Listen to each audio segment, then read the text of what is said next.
Hi, this is your Houston chiropractor and your Houston chiropractor's son, Greg Johnson, and we are in U.S. Virgin Islands on the Buccaneer Golf Course in St. Croix. And on the first nine, plus carrying all the bags yesterday, Greg slipped a bicipital tendon here, so I'm going to put his bicipital tendon back in place so he can kind of keep up with his old man on the back nine. So there we go, slip back in place. Now I'm going to adjust the glenohumeral joint. There we go, hang on.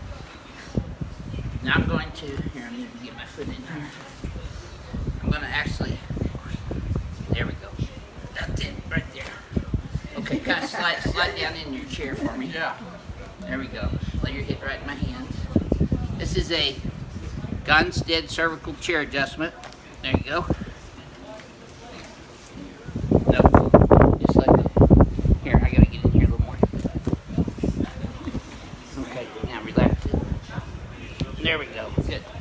Okay. Good. So this is the 10th hole adjustment at Buccaneer Golf Course on St. Croix, U.S. Virgin Islands. We'll see y'all soon.